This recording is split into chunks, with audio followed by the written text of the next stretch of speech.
नमस्कार मेरे प्यारे विद्यार्थियों, स्वागत है आप सभी का आपके अपने YouTube चैनल यम्मे वाला पर। कैसे हैं आप सब? आशा करते हैं कि आप सब एकदम मज़े में होंगे और आपकी पढ़ाई लिखाई ठीक ठाक ढंग से चल रही होगी। आज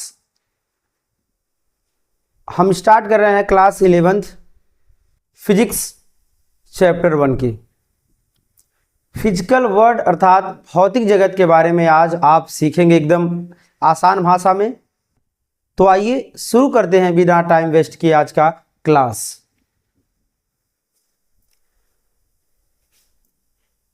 चलिए आज हम शुरू करते हैं एकदम जीरो लेवल से भौतिक विज्ञान के बारे में। क्लियर? तो सबसे पहले हम बात करेंगे विज्ञान की एक प्रमुख शाखा। विज्ञान की एक प्रमुख शाखा भौतिकी, जिसे आप भौतिक विज्ञान भी कहते हैं। भौतिकी अर्थात भौतिक विज्ञान के बारे में, और जिसको इंग्लिश में फिजिक्स कहते हैं, इसके बारे में आज आप समझिए, एकदम बेसिक से समझिए इसको बारी बारी से। तो भौतिकी क्या है, सबसे पहले बात करें हम भौतिकी क्या है। तो सबसे पहले यही इसका आंसर है कि भौतिकी विज्ञान की एक प्रमुख शाखा है। भौतिकी क्या है? तो भौतिकी विज्ञान की एक प्रमुख शाखा है जिसके अंतर्गत हम प्रकृति अथवा प्राकृतिक घटनाओं का अध्ययन करते हैं। ये एकदम इजी वे में है कि भौतिकी विज्ञान की एक प्रमुख शाखा है जिसके अंतर्गत हम प्रकृति अथवा प्राकृतिक घटनाओं का अध्ययन करते हैं। ये जो डिफिनीशन है ये भौतिकी का प्रारंभिक डिफिनीशन है, क्योंकि भौतिक विज्ञान का प्रारंभिक नाम प्राकृतिक विज्ञान था। क्लियर? अब हम बात करते हैं कि जो भौतिक विज्ञान है या भौतिकी है, ये इसका इंग्लिश नाम जो फिजिक्स पढ़ा है, क्यों पढ़ा है तो इसको समझिए। फिजिक्स जो नाम पढ़ा है भौतिक विज्ञान का, वो फ्यूसिस शब्द से बना है। किसे मिलकर बना है? फ्यूसिस, PHUSIS, फ्यूसिस। ठीक है, इसका अर्थ क्या होता है? प्रकृति। फ्यूसिस का अर्थ क्या होता है? प्रकृति, अर्थात वह साइंस की शाखा, साइंस की वह शाखा जो प्रकृति का अध्ययन करती है या प्राकृतिक घटनाओं का अध्ययन करती है, उसे क्या बोलते हैं? उसे बोलेंगे हम फिजिक्स। क्लियर? अब आइए इसके डेफिनेशन को समझिए एक एक करके। भौतिक विज्ञान किसे कहते हैं? तो दो दो डेफिनेशन हम यहाँ पे लिख रहे हैं। तो सबसे पहले यहाँ पे लिखेंगे हम भौतिकी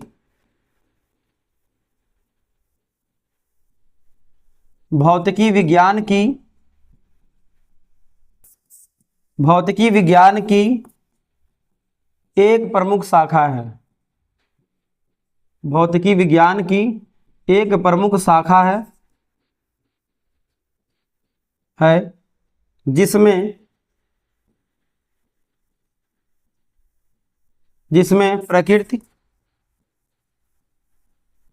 या प्राकृतिक घटनाओं का प्रकृति या प्राकृतिक घटनाओं का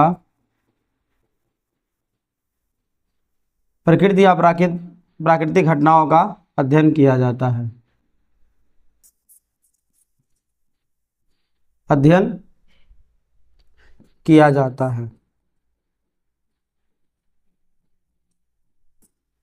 क्लियर? ये रहा फिजिक्स का एक डिफिनीशन यहाँ आपके सामने है। और फिजिक्स का एक दूसरा डिफिनीशन आप समझिए, जो इसका आधुनिक डिफिनीशन है। इसको आप ध्यान से सुनिए और समझिए। भौतिकी है क्या? आधुनिक रूप में समझिए इसको। तो भौतिकी विज्ञान की वह शाखा है जिसमें द्रव्य और ऊर्जा के बीच संबंधों और उनके बीच अन्योन्य अर्थात एक दूसरे में क्या संबंध होता है और उनमें परस्पर क्या क्रिया होती है, इसी का अध्ययन किया जाता है। क्लियर? तो क्या है यहाँ पे थोड़ा समझिएगा। यहाँ एक दूसरा डिफिनीशन है, भौतिकी विज्ञान की वह शाखा है, भौतिकी विज्ञान की वह शाखा है, भौतिकी विज्ञान की वह शाखा है जिसमें द्रव्य एवं ऊर्जा के बीच संबंधों द्रव्य एवं ऊर्जा के बीच संबंधों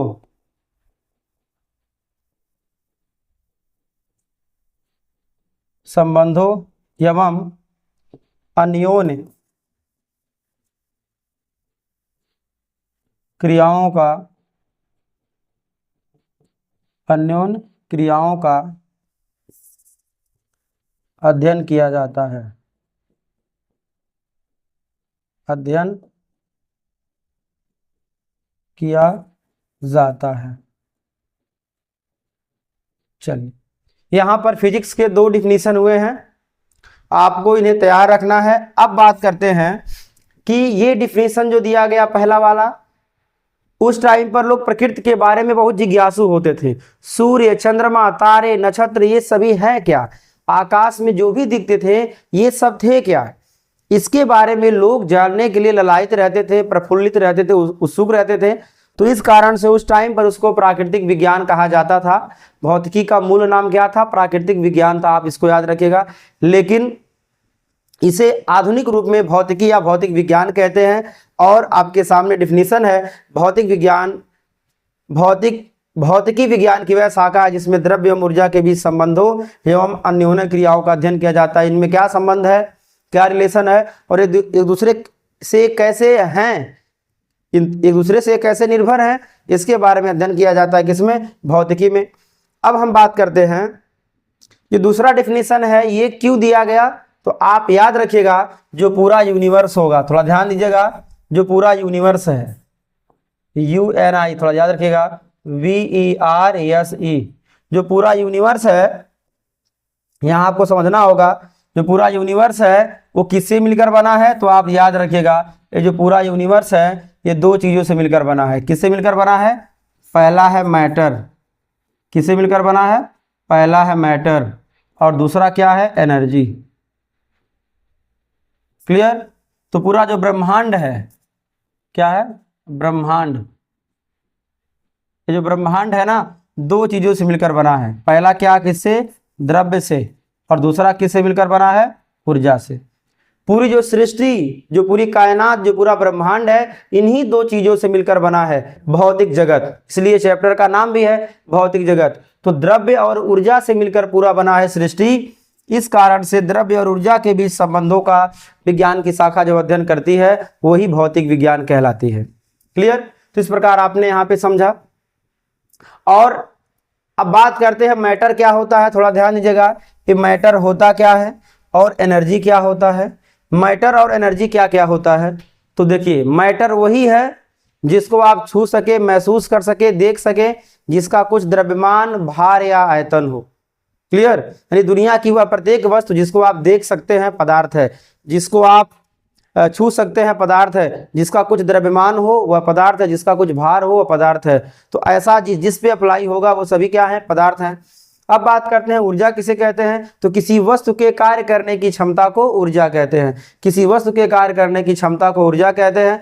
ऊर्जा की कैटेगरी अलग अलग है। प्रकाश ऊर्जा है जिससे कारण हमें दिखाई देती है, उष्म ऊर्जा है, उसमें विकिरण है जिससे हमें गर्मी का आभास होता है। क्लियर। ध्वनि ऊर्जा से हम सुनते हैं। गतिज ऊर्जा जो होती है, गति के कारण जो ऊर्जा होती है, यदि कोई वस्तु किसी ऊंचाई पर है तो उसमें स्थितिज ऊर्जा होगी। क्लियर। द्रव्यमान के कारण जो ऊर्जा होती है उसे द्रव्यमान ऊर्जा कहेंगे। प्रत्यास्था के कारण जो ऊर्जा होती है उसे प्रत्यास्थ स्थित ऊर्जा कहेंगे। तो इस प्रकार द्रव्य और ऊर्जा के बीच क्या संबंध है और एक दूसरे पर कैसे निर्भर हैं, इसका अध्ययन करने वाली विज्ञान की शाखा को हम क्या बोलते हैं, भौतिक विज्ञान कहते हैं। क्लियर। आप इसको याद रखिएगा। अब बात करते हैं भौतिकी के जनक कौन कौन है, तो थोड़ा आप ध्यान दीजिएगा। भौतिकी के जनक, भौतिकी के जनक अर्थात भौतिकी के पापा कौन है, तो ध्यान दीजिएगा यहां पर इसके दो कैटेगरी हो जाएगा। तो सबसे पहले हम बात करेंगे प्रारंभिक जनक। कौन जनक, प्रारंभिक।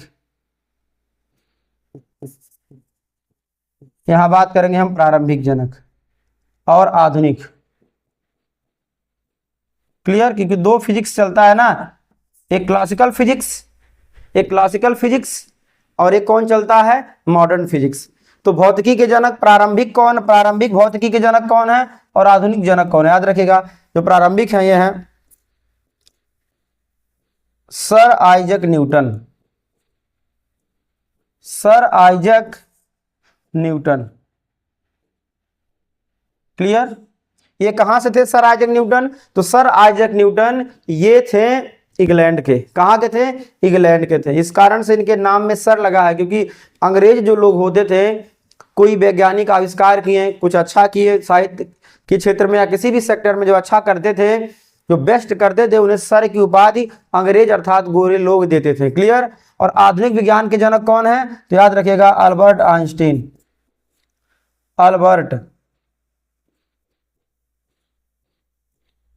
Albert Einstein.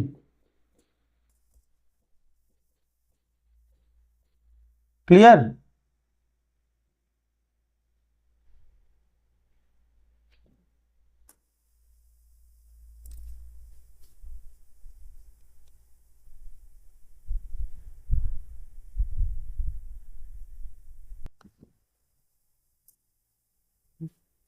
कौन थे? अल्बर्ट आइंस्टीन थे। क्लियर। आइए दूसरे टॉपिक पर अब बात करते हैं। अब बात करते हैं भौतिकी की शाखाएं कौन कौन सी हैं, अर्थात ब्रांचेज ऑफ फिजिक्स। हम बात करते हैं भौतिकी की शाखाएं अर्थात ब्रांचेज ऑफ फिजिक्स। भौतिकी की शाखाएं क्या क्या हैं? तो देखिए, अध्ययन की सुविधा, मैंने सुविधा हो अध्ययन में, इस आधार पर भौतिकी को दो भागों में बांटा गया है। अध्ययन की दृष्टि से अर्थात भौतिकी को अध्ययन करने में सुविधा हो, इस आधार पर भौतिकी को दो प्रमुख शाखाओं में बांटा गया है। क्लियर। तो सबसे पहले हम बात करेंगे इसकी शाखाओं पर, इसके बाद इनके उप शाखाओं पर बात करेंगे। तो भौतिकी की शाखाएं कौन कौन सी हैं? तो याद रखिएगा भौतिकी की शाखाएं हैं, यह है सूक्ष्म भौतिकी। पहला कौन सा है? सूक्ष्म भौतिकी।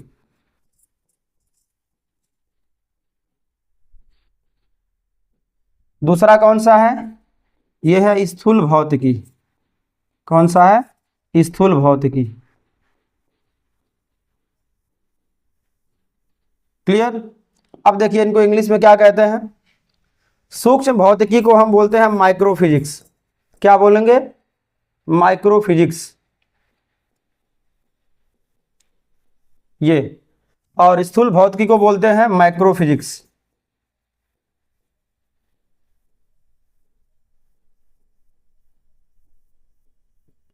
क्लियर। आप इसको याद रखिएगा आराम से। क्लियर। अब हम बात करते हैं कि सूक्ष्म भौतिकी में क्या क्या अध्ययन करते हैं। सूक्ष्म भौतिकी क्या है? तो सूक्ष्म भौतिकी भौतिकी का वह ब्रांच है जिसमें नाभिकीय और परमाणु स्तर की घटनाएं सम्मिलित हैं। समझ गए? सूक्ष्म भौतिकी में क्या सम्मिलित है? नाभिकीय और परमाणु स्तर की घटनाएं। इसमें क्या अध्ययन करेंगे हम? तो याद रखिएगा नाभिकीय कामा परमाणुवीय, परमाणुवीय। थोड़ा ध्यान रखिएगा आप लोग।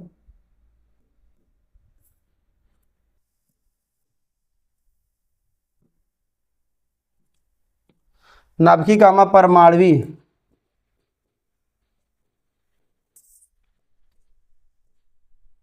स्तर की घटनाएं।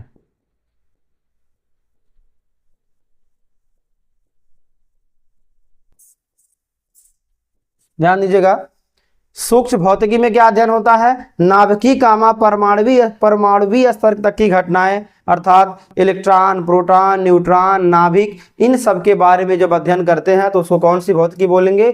उसको बोलेंगे सूक्ष्म भौतिकी। क्लियर। और स्थूल भौतिकी में क्या अध्ययन करेंगे? तो याद रखिएगा स्थूल भौतिकी में हम बृहद स्तर तक की घटनाएं, कौन से स्तर तक की? बृहद स्तर की घटनाएं, बृहद स्तर की घटनाएं। जैसे ध्यान दीजिएगा, इसमें यांत्रिकी, विद्युत गतिकी, यांत्रिकी, विद्युत गतिकी, उष्मागतिकी,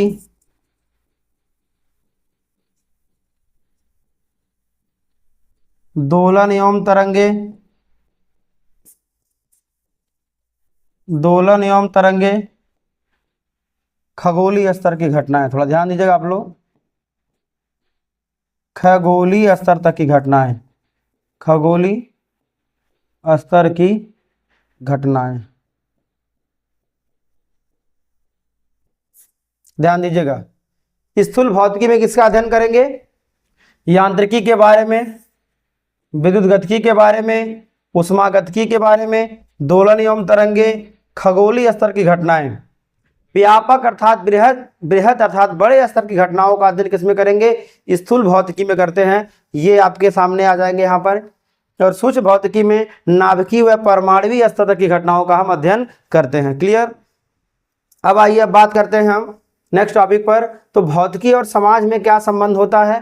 तो याद रखिएगा, भौतिकी और समाज दोनों एक दूसरे के लिए जरूरी है। क्यों? यदि भौतिकी तरक्की करेगा तो समाज नहीं रहेगा, तो किसके लिए भौतिकी तरक्की होगा? भौतिकी की तरक्की आखिर कौन करेगा? समाज में कोई वैज्ञानिक होगा तभी तो भौतिकी आगे जाएगी। यदि समाज न हो तो भौतिकी का विकास किस काम का? इसलिए भौतिकी और समाज क्या है? भौतिकी और समाज एक दूसरे के समझिए इक्वल है, क्योंकि जितना भौतिकी तरक्की करेगा समाज उतना आगे जाएगा। क्लियर?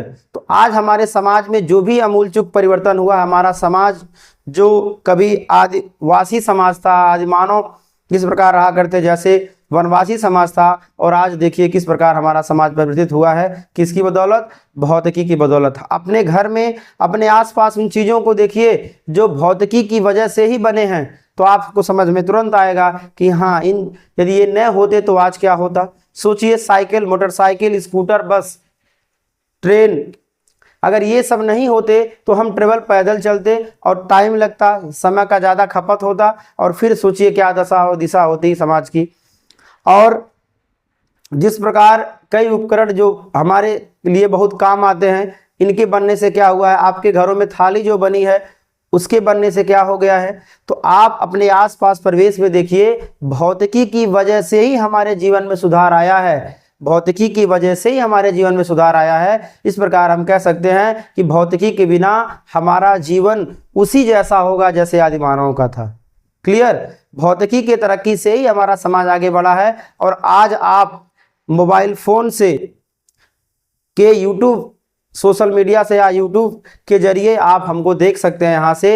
ये किसका कारण है? ये सिर्फ कारण है भौतिकी की प्रगति से। अर्थात समाज की प्रगति किस पर निर्भर करेगी? भौतिकी की प्रगति पर। क्लियर? तो शायद आप समझ चुके होंगे भौतिकी और समाज में क्या संबंध है। तो भौतिकी और समाज क्या है? वो ऐसे एक दूसरे के पूरक हैं। ये दोनों एक दूसरे के पूरक है, क्योंकि बिना समाज में वैज्ञानिक ही आते हैं वो जो इसको लेकर आगे जाते हैं। और यदि वैज्ञानिक आविष्कार कर दे और कोई समाज ही ना रहे, समाज उजड़ जाए, तो फिर भौतिकी को पहचानेगा कौन, उसके बारे में जानेगा कौन। क्लियर? तो आपने शायद समझा भौतिकी और समाज में क्या संबंध है।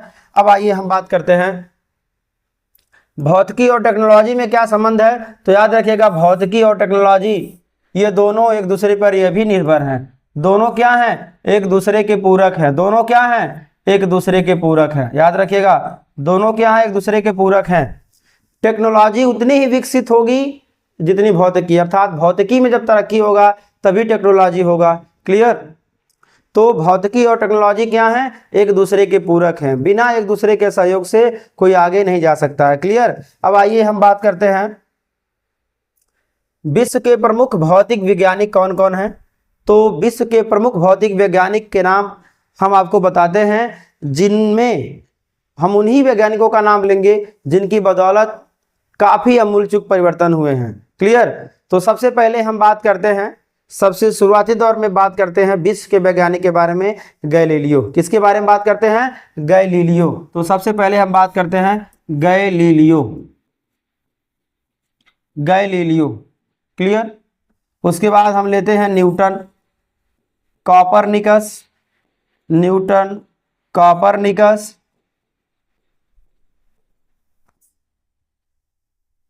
Galileo, Newton, Copernicus, coulomb,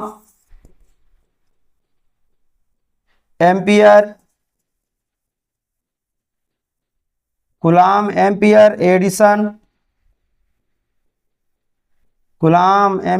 Edison, Nikola Tesla,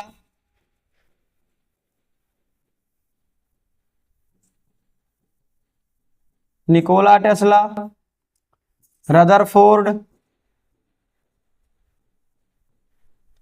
जे जे थॉमसन,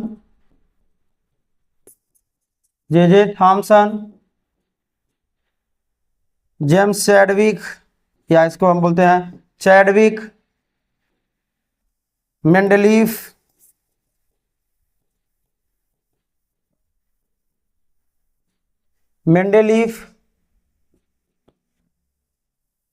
बायोलॉजी में लेते हैं रॉबर्ट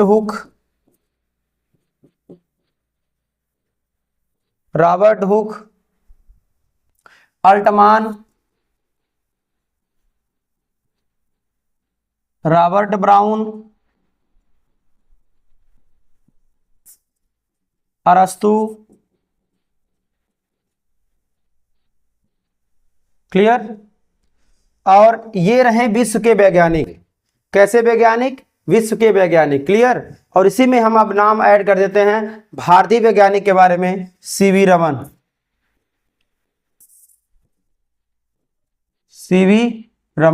देखिए यहां पर अभी नाम कुछ छूट जा रहा है, आइंस्टीन। हमने लिखा है आइंस्टीन, तो बात कर लेते हैं, यहां पर लिखते हैं आइंस्टीन। यहां पे क्या लिख लेते हैं? आइंस्टीन। क्या लिखते हैं यहां पर? आइंस्टीन। ये तो आधुनिक भौतिकी के जनक हैं, इन्हीं का नाम छूट जा रहा है, सीवी रमन।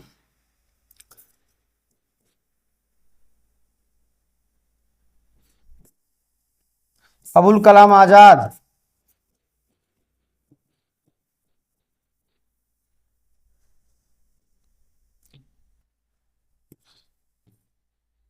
चलिए ये कुछ वैज्ञानिक हैं और हम यहाँ पे और अभी आगे नोट करते हैं। देखिए यहाँ पे और वैज्ञानिक हैं, नाम लेते हैं सीवी रमन। क्लियर। जेसी बोस।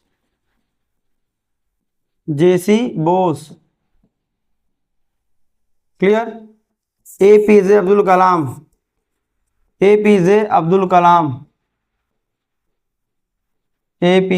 कलाम, होमी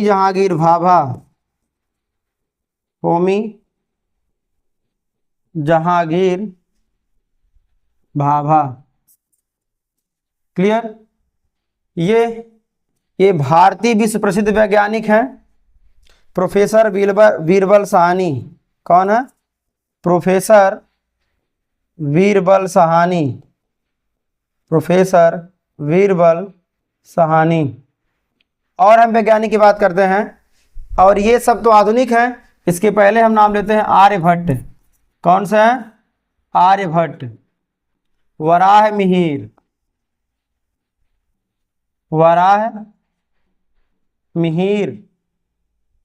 कणाद। ये अभी ऋषि भी थे और वैज्ञानिक भी थे, कणाद। क्लियर। आर्यभट्ट, वराहमिहिर, कणाद, ये सभी क्या थे? ये सभी भी प्राचीन वैज्ञानिक थे। कौन से वैज्ञानिक थे? प्राचीन वैज्ञानिक थे। क्लियर। और इसी पे हम बात करते हैं और अभी वैज्ञानिकों के बारे में थोड़ा आप ध्यान दीजिएगा। और भी वैज्ञानिक विश्व के ऐसे हैं, जैसे बर्नौली, पास्कल,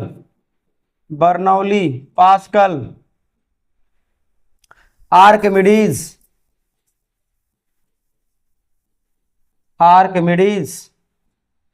ये सभी भी वैज्ञानिक हैं जिन्होंने भौतिकी को आगे बढ़ाने में अपना अहम योगदान दिया। क्लियर। तो आइए एक एक के इनके बारे में एक चर्चा कर लेते हैं। आर्किमिडीज ने क्या दिया? आर्किमिडीज ने तैरने का सिद्धांत दिया। आर्किमिडीज ने क्या दिया? आर्किमिडीज ने तैरने का सिद्धांत दिया। क्या दिया? तैरने का सिद्धांत दिया। और उत्प्लावकता का नियम दिया। क्या दिया? उत्प्लावकता का नियम दिया। अर्थात उत्प्लावन बल कैसे लगता है, इसके बारे में किसने बताया? आर्किमिडीज ने बताया। पास्कल ने क्या खोजा? तो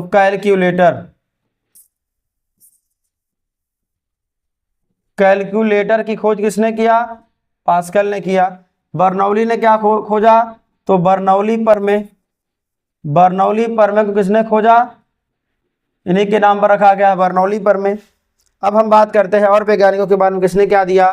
तो कलाद ने पदार्थों के बारे में बताया, किसके बारे में, पदार्थ के बारे में बताया। वराह मिहिर ने भी नक्षत्रों के बारे में काफी ज्ञान अर्जित किया। आर्यभट्ट ने क्या किया, आर्यभट्ट ने खगोल विज्ञान में अपना अभूतपूर्व योगदान दिया। प्रोफेसर बीरबल साहनी जंतु विज्ञान के बारे में काफी उल्लेखनीय कार्य किया। होमी जहांगीर भाभा, इन्होंने एटॉमिक रिसर्च सेंटर की स्थापना की। एपीजे अब्दुल कलाम अग्नि मिसाइल, पृथ्वी मिसाइल, नाग मिसाइल बनाया। जेसी बोस ने क्या किया, क्रेस्कोग्राफ की खोज किया। सीवी रमन ने रमन इफेक्ट की खोज किया।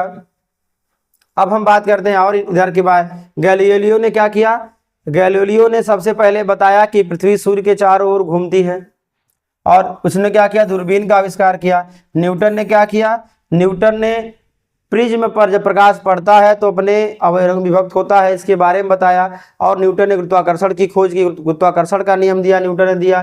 कॉपरनिकस ने क्या किया, सौरमंडल की खोज किया। सौरमंडल में ग्रहों की गति के बारे में किसने बताया, कॉपरनिकस ने बताया। कूलाम ने क्या किया, कूलाम ने कूलाम का नियम दिया, दो आवेशों के बीच लगने वाले बल का नियम कूलाम ने दिया। एम्पियर एक महान वैज्ञानिक है जिन्होंने एम्पियर के तैरने का नियम दिया। एडिसन ने क्या किया, विद्युत बल का आविष्कार किया, विद्युत बल का आविष्कार किया। सेल का आविष्कार किया और ग्रामोफोन का आविष्कार किया, और ऐसे हजारों आविष्कार किए। निकोला टेस्ला ने क्या किया, निकोला टेस्ला ने एसी धारा की खोज की, याद रखिएगा। आइंस्टीन क्या है, आधुनिक भौतिकी के जनक हैं, इन्होंने क्वांटम थ्योरी दिया। आइंस्टीन ने क्या दिया, क्वांटम थ्योरी दिया। और रदरफोर्ड ने क्या किया, नाभिक की खोज की, प्रोटॉन की खोज की। जे टॉमसन ने इलेक्ट्रॉन की खोज की। चैडविक ने न्यूट्रॉन की खोज की। मेंडलीफ ने आधुनिक आवर्त सारणी दी। कोशिका की खोज रॉबर्ट हुक ने की, और माइटोकॉन्ड्रिया की खोज अल्टमान ने की। रॉबर्ट ब्राउन ने केंद्रक की खोज की। अरस्तु जिन्हें जंतु विज्ञान का जनक कहा जाता है, इन्होंने जीव विज्ञान के बारे में तथ्य दिया। और सीवी रमन ने क्या किया, हमने आपको पहले ही बताया, सीवी रमन ने रमन इफेक्ट की खोज की। इस प्रकार विश्व प्रसिद्ध वैज्ञानिक मैंने आपको बताया, इन सभी वैज्ञानिकों के कारण ही आज हमारे जीवन में इतना परिवर्तन आया है। क्लियर, तो आप इन सबको याद रखिएगा। और ऐसे कई बहुत वैज्ञानिक हैं, ऐसे बहुत सारे वैज्ञानिक हैं जिनका नाम लेते लेते दिन बीत जाएगा लेकिन समाप्त नहीं होगा। सभी वैज्ञानिकों का, भारत और विश्व के सभी वैज्ञानिकों की बदौलत ही हमारे जीवन में इतना परिवर्तन आया है। किसी एक वैज्ञानिक के नहीं, सबने मिलकर के पूरे समाज को बदला है, तो आप इसे याद रखिएगा। आइए बात करते हैं प्रकृति में मूल बल कौन कौन से होते हैं। तो आप याद रखिएगा, प्रकृति में मूल बल 4 होते हैं। प्रकृति में मूल बल कितने होते हैं, तो याद रखिएगा, प्रकृति में मूल बल कितने होते हैं, ये होते हैं 4, याद रखिएगा। प्रकृति में मूल बल कितने होते हैं, 4। तो सबसे पहले यहाँ पे नाम समझिए कौन कौन। तो पहला है गुरुत्वाकर्षण बल। पहला कौन सा है, गुरुत्वाकर्षण बल। पहला बल कौन सा है, यह है गुरुत्वाकर्षण बल। इसको समझिए, ये क्या होता है कि पृथ्वी के गुरुत्व के कारण जो बल लगता है, पृथ्वी के गुरुत्व के कारण जो बल लगता है उसे गुरुत्वाकर्षण बल कहते हैं। क्लियर, अर्थात पृथ्वी जिस बल से किसी वस्तु को अपनी ओर खींचती है उसी बल को क्या बोलते हैं, गुरुत्वाकर्षण बल कहते हैं। क्लियर, याद रखिएगा। अब दूसरा बात करते हैं विद्युत चुंबकीय बल। कौन सा बल है, विद्युत चुंबकीय बल। देखिए, इस चैप्टर में केवल हमें इंट्रोडक्शन अभी करना है, क्योंकि आगे के चैप्टर्स में एक एक के बारे में एक एक टॉपिक पूरा कवर किया जाएगा। दूसरा कौन सा, विद्युत चुंबकीय बल। ठीक है, विद्युत चुंबकीय बल एक भी प्रकार का बल होता है जिसमें विद्युत और चुंबकीय क्षेत्र दोनों होते हैं, तो आप इसको याद रखिएगा। विद्युत चुंबकीय बल ये प्रकृति में मूल बल है। अब तीसरा बात करते हैं प्रबल नाभिकीय बल। प्रबल नाभिकीय बल, प्रबल नाभिकीय बल ये क्या होता है, तो ये प्रबल नाभिकीय बल वह बल है जो नाभिकों में प्रोटॉन को प्रोटॉनों से, न्यूट्रॉन को न्यूट्रॉनों से और प्रोटॉन को न्यूट्रॉनों से बांधे रखता है। तो प्रबल नाभिकीय बल एक ऐसा बल है, ध्यान दीजिएगा। पहले नाभिकीय बल वह बल है जो किसी परमाणु के नाभिक में प्रोटॉन को प्रोटॉनों से, न्यूट्रॉन को न्यूट्रॉनों से और प्रोटॉन को न्यूट्रॉनों से बांधे रखता है, वही क्या है, नाभिकीय बल है। नाभिकीय बल एक अलग प्रकार का बल है जो 10 की घात -15 मीटर के रेंज में ही कार्य करेगा, इससे ज्यादा होने पर नाभिकीय बल काम नहीं करता है। अब चौथा बल है, यह है दुर्बल नाभिकीय बल। कौन सा बल है, दुर्बल नाभिकीय बल। और आप याद रखिएगा, जो हल्के तत्व होते हैं, जो हल्के तत्व होते हैं तथा जिनके नाभिक की संरचना काफी छोटी होती है वो प्रबल, उसमें प्रबल नाभ की बल होता है, और दुर्बल नाभ की बल किसमें होता है? ये जितने रेडियो एक्टिव पदार्थ होते हैं, जितने रेडियो एक्टिव पदार्थ होते हैं जिनसे अल्फा बीटा गामा किरणें हमेशा निकलती रहती हैं, जैसे thorium, protactinium, uranium, neptunium, plutonium, americium, curium, berkelium, californium, ये सभी जो हैं, रेडियम, ये सभी क्या हैं? ये सभी रेडियो एक्टिव पदार्थ हैं, तत्व हैं, और इनसे अल्फा बीटा गामा किरणें हमेशा निकलती रहती हैं। तो रेडियो एक्टिव पदार्थों के नाभिक में जो बल होता है वही दुर्बल नाभ की बल होता है, जबकि हल्के जिन तत्वों के नाभिक छोटे होते हैं उनमें प्रबल नाभ की बल होता है। विद्युत चुंबकीय बल एक प्रकार का बल है जिसमें विद्युत और चुंबक दोनों का गुण होता है। और गुरुत्वाकर्षण बल क्या है? पृथ्वी के गुरुत्व के कारण जो बल लगता है उसे हम क्या बोलते हैं? गुरुत्वाकर्षण बल कहते हैं। तो ध्यान से समझिएगा, यहाँ पर इन टॉपिक्स के बारे में चैप्टर्स में अलग अलग से पूरा कवर किया जाएगा। अभी फिलहाल आपको समझना है प्रकृति में मूल बल कितने हैं। क्लियर? तो एक ही दिन में पूरा आ नहीं जाएगा, धीरे धीरे सीखेंगे तो अब आपको आ जाएगा। क्यों? ठीक है ना? तो आइए अब हम बात करते हैं संरक्षण नियम क्या होता है। संरक्षण नियम क्या होता है इसको समझिए। तो आप ध्यान रखिएगा, संरक्षण नियम क्या होता है इसको समझिए। कोई भी भौतिक राशि जिस नियम के तहत संरक्षित होती है उसे संरक्षण का नियम कहते हैं। थोड़ा समझिएगा, यहाँ पर कोई भौतिक राशि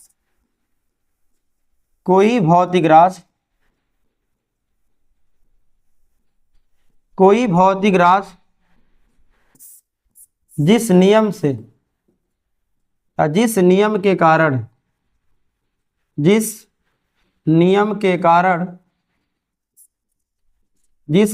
कारण संरक्षित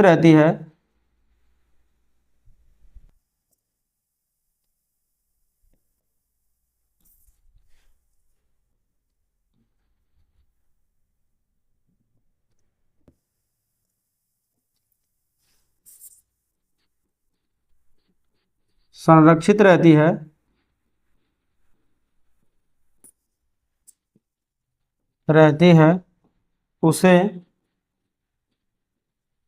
उसे ही उस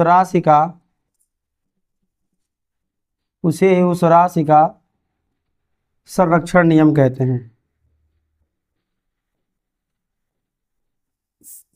संरक्षण नियम कहते हैं।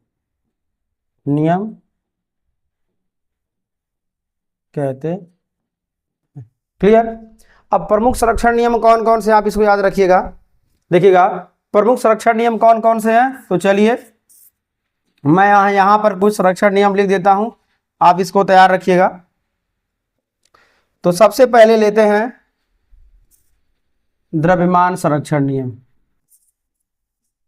द्रव्यमान संरक्षण नियम।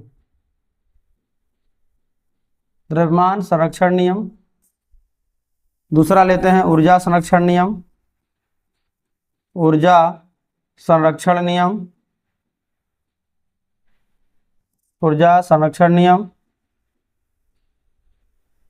संवेग संरक्षण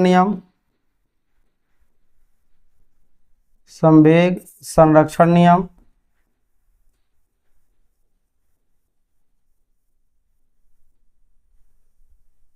कोणीय संवेग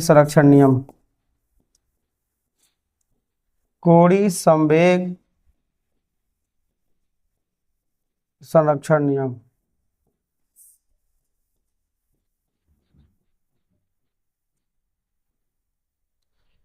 और लेते हैं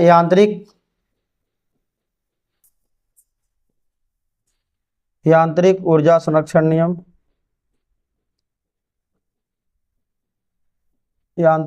संरक्षण नियम। एक और लेते हैं 6 आवेश संरक्षण नियम।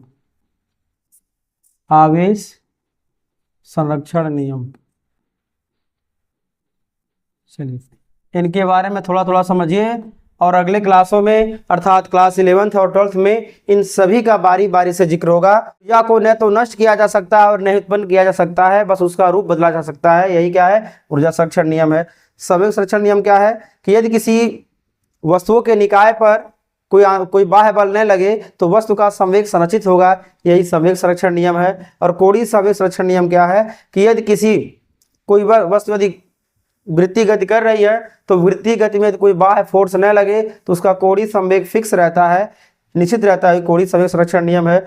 और यांत्रिकी ऊर्जा संरक्षण नियम क्या है कि किसी वस्तु की गतिज ऊर्जा और स्थितिज ऊर्जा का योग एक नियतांक होता है, और यही उस वस्तु की यांत्रिक ऊर्जा संरक्षण नियम में। आवेश क्या है? आवेश को न तो उत्पन्न किया जा सकता है और न ही नष्ट किया जा सकता है। इस प्रकार कुल आवेश संरक्षित होता है, यही आवेश संरक्षण नियम है। क्लियर? तो आज के लिए बस इतना ही। Thanks for watching my video.